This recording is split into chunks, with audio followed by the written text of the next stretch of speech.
Good morning, Kav Temperley. Welcome to 3RPC-FM. Thanks so much for joining us. Good morning. Thanks for having us.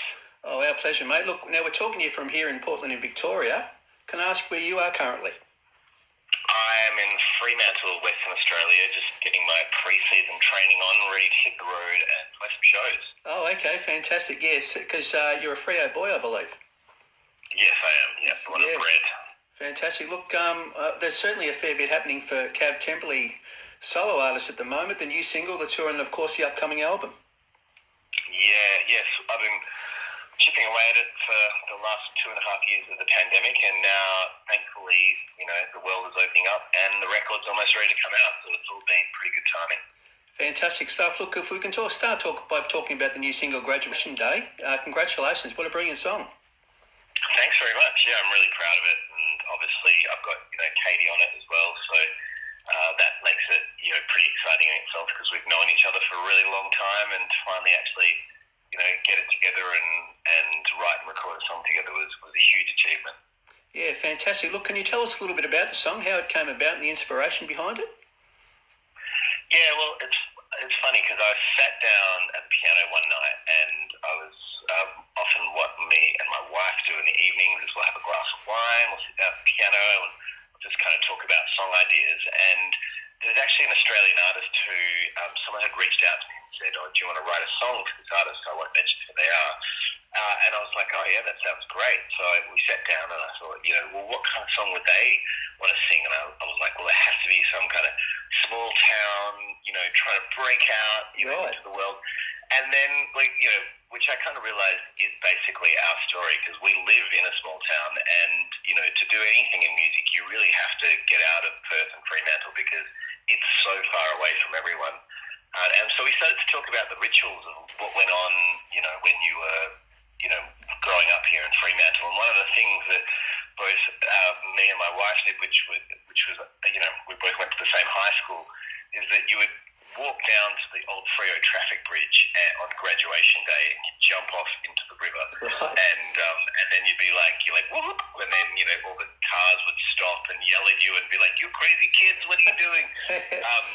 So we were kind of talking about that, and anyway, the story evolved a little bit, but the song got to a point where I knew that I wanted to collaborate with somebody on it, and doing a solo album, you spend a lot of time in a room by yourself recording.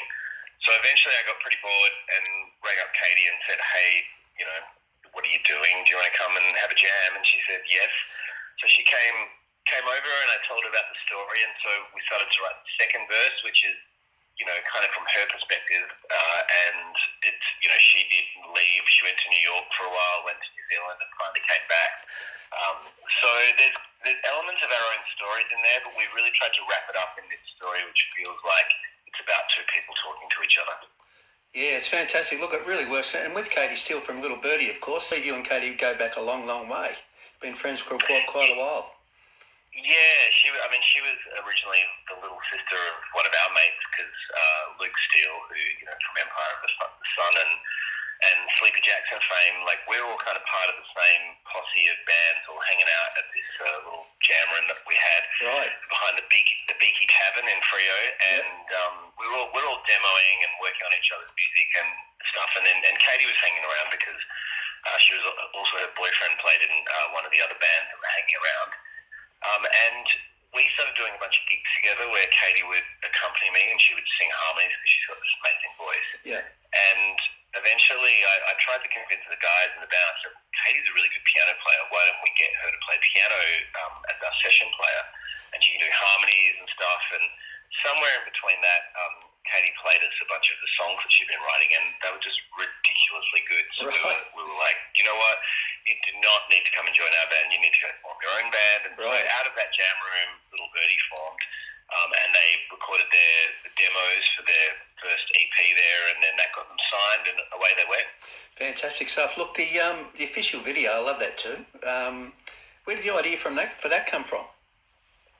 Well, one of my friends is a filmmaker. His name's Joseph London, and he's actually been working on this movie called The Beloved, it's finished. It's out. It goes for 3.5 hours. It's really amazing. It's a right, documentary, but a lot of it is just all of these different shots of Fremantle. Right. So I called him up and said, hey, look, I'm going to try and edit together a video clip. Have you got any, shots of Fremantle? Because this is the song that it's all about, the Freo Traffic Bridge. Have you got the image of the Freo Traffic Bridge? And he was like, oh, yeah, I might have some stuff. So he gave me 2 hours of footage that he hadn't used from all these different angles of Fremantle. So I was like, cool, and started to edit it together. And I got it to a point where I was like, you know what? All we need to do is film myself and Katie singing along, and we'd have a really great film clip here. So I called up another friend, Luna Law, who's a really great filmmaker, does lots of video clips for people, and she's got a guy called Dave LeMay, who's a really great cameraman. And so, yeah, we just got together one afternoon. I called her up and said, yeah, we've got 2 days to do it. She was like, what? We got together outside my studio, which is where we recorded most of the song, and just, filmed me and Katie mucking about, and then we edited it together and had this fantastic film clip, which I'm super proud of. Right, fantastic. And you can claim to be the director too, which is... Well, I would call it co-director. Co-director, okay. Of Luna and myself. You're being look, I've got. I reckon there's no end to Kav Temperley's talents. Obviously, I mean that's fantastic. You're a director as well. I'm going to put that on my resume. Absolutely. No end to Kav Temperley's talents. Fantastic. Look, and what about the national tour? I know it kicked off in Exmouth in WA a couple of weeks ago. How'd the Exmouth gig go? Oh, great. Yeah, it was really good, and obviously really satisfying to hit the road and start to play shows again after what's been a pretty brutal year for the music industry, or a couple of years. So it was pretty good to get out there, play some new music, and just be touring again and seeing the country, because we've all just been stuck in our bedrooms, hanging out in our pajamas for about 2.5 years, and there is something pretty amazing to just getting out on the road and seeing the country again, and just remembering that there's this whole world out there. But yeah, obviously one of the great things is actually just getting out and playing some new songs. But I've also been playing a bunch of Eskimo songs as well, and performing them in the way that they sounded when I first played them on the acoustic guitar to the band. Because a lot of the time that's how the songs start. I'll have a song and I'll go, hey guys, what about this? And then we workshop it and turn it into a big stadium banger. But they start pretty intimate and pretty chill on the acoustic guitar. So I've been playing those kinds of versions of the songs as well. Fantastic. Can't wait to see. Look, as part of the tour, you have 3 dates here in Victoria. I'll go through them. We've got the 4th of August in Bendigo, the 5th of August in Tallarook, and the 6th of August here in Warrnambool, which is just up the road from us here in Portland, of course. About 100 k's, but in the country, of course, 100 k's is just up the road, isn't it? So fantastic. You must be really looking forward to that. Warrnambool's going to be a really special gig, because my vision for the tour is that I have all these projections that I project in the background, which help tell the story of the songs that I'm singing. So the Warrnambool gig is going to be beautiful. It's much more of a theatre show, which is the shows that I'm trying to do. So it'll be me with an acoustic guitar, kick drum, these kind of dreamscape projections in the background, and I'm going to just tell some big, long-winded stories behind the songs. So if you're a fan of Eskimo Joe, you can come along and hear some songs in their original form, but also I'll be playing some brand new songs that will get released on the record in September. Fantastic. Look, and I actually live in Warrnambool, so I'll be going, mate. So I can't wait. Fantastic. Great. We'll come up and say hello. I will, absolutely. With so do you know the Lighthouse Theatre in Warrnambool? Have you played there before? No, but we, again, I'm really looking forward to that particular show, because when I was booking the tour, I talked to my booking agent and I said, look, this is what I want to do. I want to find little theatres, because we're going to have these projections going on.